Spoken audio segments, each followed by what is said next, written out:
This doesn't seem to work. It works. We can hear you. There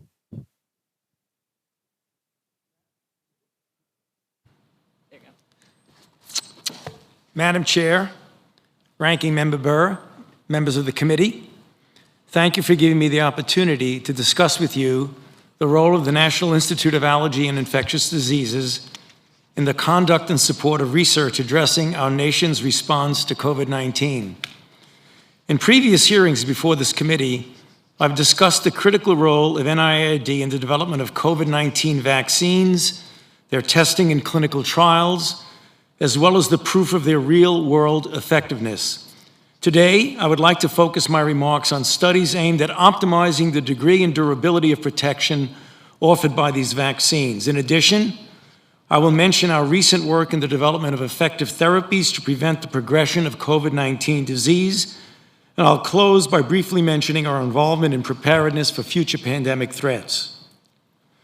It has become apparent as we follow cohorts of vaccinated individuals over time that the durability of protection afforded by the vaccines, both against infection and the development of severe disease, gradually wanes over time. This has led to a considerable amount of activity aimed at optimizing protection by boosting with an additional dose of vaccine several months after the primary regimen. One can gauge the effect of these booster shots by measuring the induction of high levels of neutralizing antibody, as well as the clinical effect of enhanced protection. And in this regard, it has become clear that giving a third boost of an mRNA vaccine approximately 6 months or more following the original primary regimen provides a dramatic enhancement of protection against infection as well as severe disease. And in the studies from Israel, this is beginning to be seen across all age groups. In this regard, certain subsets of individuals who have received any of the 3 vaccines available in this country are now eligible for booster shots. Importantly, to increase the flexibility of the administration of boosters, NIAID has conducted a critical study which is called Mix and Match, in which individuals are divided into 3 groups representing each of the 3 available products. These individuals were then boosted with a product other than the original one with which they were vaccinated.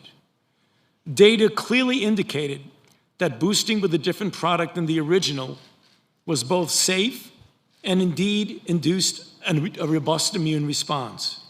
Thus, although we recommend that people boost with the original product of their vaccination, this study adds a degree of flexibility by allowing a choice of booster shots if it is difficult, for one reason or another, to receive the original product.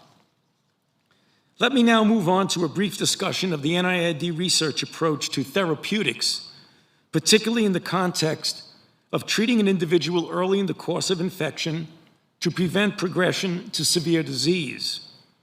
The NIAID has initiated a program called the Antiviral Program for Pandemics, which is aimed at catalyzing the development of new medications to combat COVID-19 as well as to prepare for future pandemic threats. The program has 2 pillars. One takes existing drugs and accelerates their clinical testing and advanced development, and the other pursues the discovery of new molecules aimed at various vulnerable components of the SARS-CoV-2 replication cycle.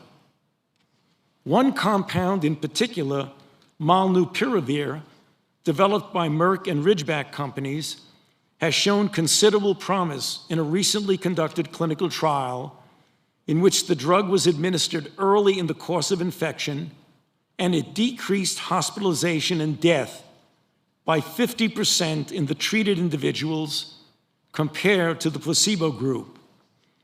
I bring this to your attention because the very early work on this molecule was the result of NIH grant support to academic institutions for the fundamental basic research which led to the discovery and the development of this molecule.